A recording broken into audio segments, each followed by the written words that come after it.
Hello everyone, welcome back to my mini vlog. शुभ दिन शुभ बिहानीसँगै मेरो दिनको सुरुवात यसरी हुन्छ र सबैजना सन्चै आरामै हुनुहुन्छ होला र म पनि सन्चै आरामै छु।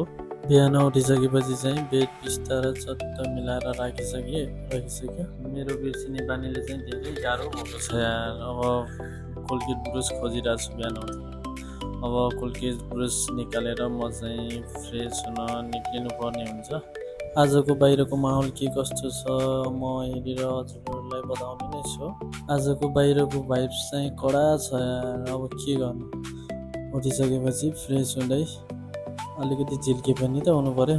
फ्रेस त भएँ म, तर मेरो आँखा रातो रातो देखिरहेको छ। अब कपडा लगाएर निक्लिनु पर्ने हुन्छ गाडीको तर्फ र म रुमदेखि चाहिँ निक्लिसकेँ। अब हामी गाडी आउने ठाउँसम्म पुग्नुपर्छ।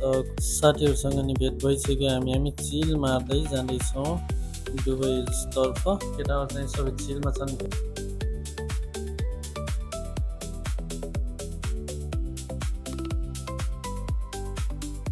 र हामी चाहिँ दुबई हिल्स पुगिसक्यो र गर्मी चाहिँ डेन्जर छ है, दुबईमा डेन्जर छ। मेरो कामको सुरुवात त्यसरी नै हुन्छ सधैँ जसो र म के गर्छु त्यो सबै देखाउने नै छु तपाईँहरूलाई। होटेल रेस्टुरेन्टहरूमा चाहिँ काम गर्न रमाइलो छ। अलिकति विकेन्ड टाइमहरूमा अलिकति गाह्रो हुन्छ, त्यति हो। नत्र रमाइलो छ होटेल रेस्टुरेन्ट लाइनमा चाहिँ। काम चाहिँ यिनी नै हो गर्नुपर्ने सबै होटेल लाइनहरूमा, जुनसुकै होटेल लाइनहरूमा होस्, यही नै हो कामहरू चाहिँ।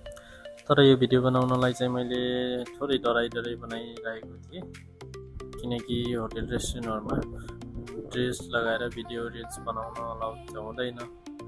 अनि सेक्युरिटीहरूले देख्यो भने पनि पर्मिट माग्ने गर्छ। मेरो चाहिँ महिनाको 24-25 दिन चाहिँ यसरी नै बितिरहेको हुन्छ, किनकि मलाई यो काम गर्न रमाइलो पनि लाग्छ। लामो टाइम पनि भइसक्यो यहाँ काम गर्दै गरेको, मैले लगभग 3 वर्ष भइसक्यो।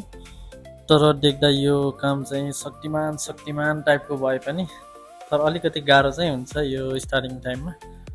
अब हामी चाहिँ के कति काम छ चट्ट भ्याएर बाहिर निक्लिनु पर्ने हुन्छ। त्यसरी नै बितिरहेको छ साथीहरू मेरो चाहिँ दुबई लाइफ। हजुरहरूलाई कस्तो लाग्छ लाइक, सेयर, सब्सक्राइब पनि गरिदिनु होला। Okay guys, see you.